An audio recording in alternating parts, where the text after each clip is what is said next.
চাঁদপুর সদর উপজেলার ১ নং বিষ্ণুপুর ইউনিয়ন বিএনপি এবং অঙ্গ সহযোগী সংগঠনের আয়োজনে দোয়া ও ইফতার মাহফিল অনুষ্ঠিত হয়েছে। ২১শে মার্চ শুক্রবার চাঁদপুর সদর উপজেলার বিষ্ণুপুর ইউনিয়নের উত্তর পশ্চিম বিষ্ণুপুর ঈদগাহ মাঠে এই ইফতার মাহফিলের আয়োজন করা হয়। অনুষ্ঠানে বিষ্ণুপুর ইউনিয়ন বিএনপি ও অঙ্গ সহযোগী সংগঠনের নেতা কর্মী সহ এলাকার রোজাদার ধর্মপ্রাণ মুসল্লিরা অংশগ্রহণ করেন। অনুষ্ঠানে প্রধান অতিথির বক্তব্য রাখেন বাংলাদেশ জাতীয়তাবাদী দল বিএনপির কেন্দ্রীয় নির্বাহী কমিটির সদস্য এবং বাংলাদেশ জাতীয়তাবাদী ছাত্র দলের কেন্দ্রীয় সংসদের সাবেক সহসভাপতি ও যুগ্ম সম্পাদক এবং চাঁদপুর জেলা বিএনপির সাবেক সফল সাংগঠনিক সম্পাদক মোস্তফা খান সফরি।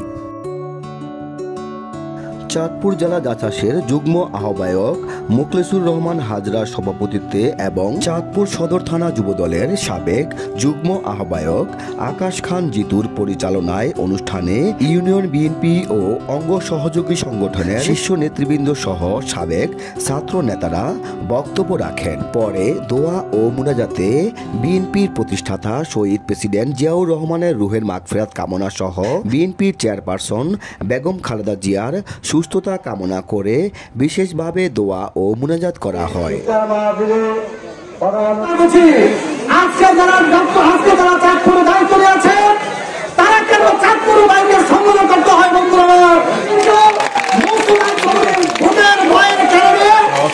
চাঁদপুর থেকে বাইর হয়ে জোর করে সম্মেলন দিয়েছিল। চাঁদপুর জেলা এবং চাঁদপুরের এক প্রত্যন্ত অঞ্চল বিষ্ণুপুর ইউনিয়নের এই অংশ পর্যন্ত রাজনীতির যে ছোঁয়া, রাজনীতির যে সততা, সেটা বহাল রেখে রাজনীতিকে প্রতিষ্ঠিত করার সে যোগ্যতা আমাদের আজকের প্রধান অতিথি ঢাকা বিশ্ববিদ্যালয়ের সাবেক ছাত্রনেতা সাবেক সহসভাপতি মোস্তফা খান সফরির আছে। আমাদের মাঝে একমাত্র আছেন মোস্তফা খান সফরি, যার হাতে এই চাঁদপুরের ধানের শীষের প্রতীক নিরাপদ, যার হাতে এই চাঁদপুরের নেতৃত্বে ইনশাল্লাহ এই আগামী দিন চাঁদপুর উজ্জ্বল হবে এবং একটা সন্ত্রাস মুক্ত জনপদ আমরা উপহার দিতে পারবো, সেই আশা ব্যক্ত করে মিত্র বলবো টাকা সম্পদের জন্য রাজনীতি করি না।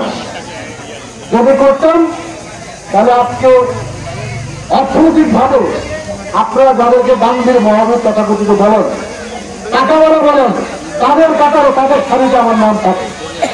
কিন্তু যেহেতু জনগণকে ভালোবাসি, জনগণের জন্য কাজ করতে চাই, সেই ভোট নিয়ে কিন্তু রাজনীতি করছি। আপনারা যদি মনে করেন যে আপনার পরবর্তী প্রজন্মের জন্য একজন শিক্ষিত মার্জিত ভদ্র অভাবী লোক আমার মতো পার্লামেন্ট মেম্বার হওয়া দরকার, তাহলে আপনারা আমার দয়া করে সমর্থন দেবেন। আপনারা যদি মনে করেন যে আপনাদের এই রাস্তাটা ঢাকার সাথে সংযুক্ত হবে ভিডিও, এইটা আল্লাহকে হাজিরানি কথা বলতে পারি। আল্লাহ যদি আমাকে সুযোগ দেয়, আমি যারা এরকম করবে না, করতে পারবে না। মেঘনার ভাঙন থেকে আপনাদের রক্ষা করতে হবে। তাহলে আমি দায়িত্ব নিয়ে বলতেছি, এ বিষয়ে মোস্তফা খান সফরের বিকল্প নাই। নিশ্চয়ই সামনে সে সুযোগ আসবে, আপনাদের সাথে কাজ করার সুযোগ হবে। আমরা একসাথে কাজ করব দেশের জন্য, দেশের মানুষের জন্য। আমাদের সকলের দায়িত্ব আমাদের সমাজটাকে ভালো রাখা। সমাজে যাতে করে বিশৃঙ্খলা কেউ না করতে পারে, সমাজে যাতে অশান্তি কেউ সৃষ্টি না করে, সে যত বড় এলাকায় হোক, আমাদেরকে প্রতিরোধ করার ক্ষমতা কিন্তু জনগণের আছে। এ বিষয়ে আমাদের সকলের একমত হতে হবে।